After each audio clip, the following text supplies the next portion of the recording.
Of all the financial topics that get under people's skin, I would have to say the topic of taxes is at the top, which is why today the financial world has confirmed what we at Tony Walker Financial have been preaching for years, and that is the fact that one of the biggest questions on the minds of savers is what will taxes do to their retirement, especially for those who are led astray to put all of their money in these retirement plans that are what's called pre-tax, such as 401k plans.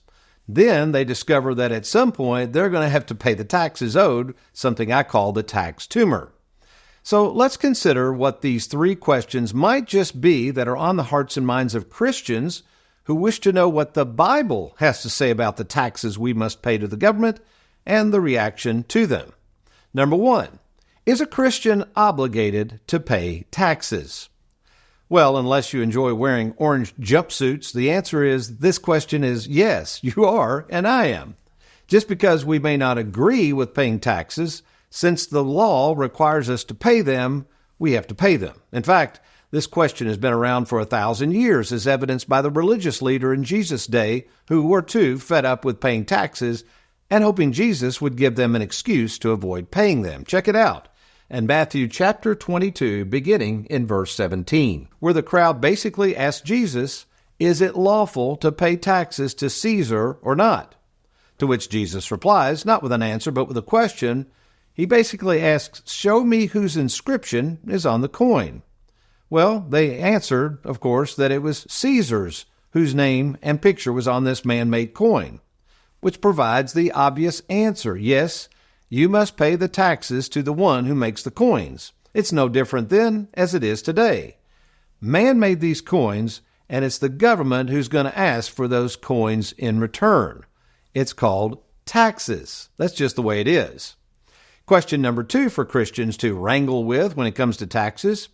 What should be our reaction to the taxing of our property?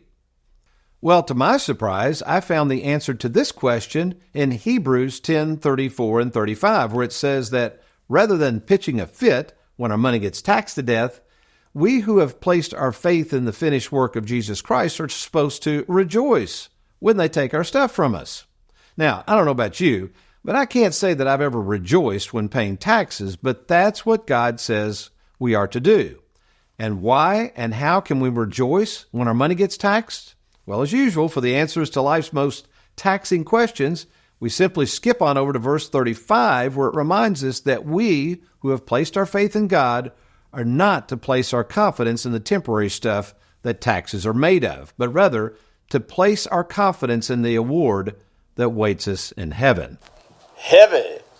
And finally, the third most common question Christians ask of the Bible is this: are we required to pay more in taxes than what would be considered our fair share?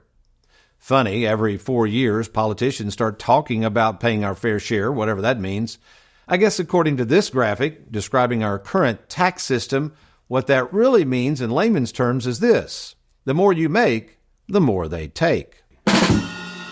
And since taxes are based on man-made laws, it should stand to reason, as law-abiding citizens, that it might be wise to first understand the laws to see how we can keep from paying more than our fair share. It's like the late great Judge Learned Hand once stated, the law does not require one to pay more in taxes than the law requires.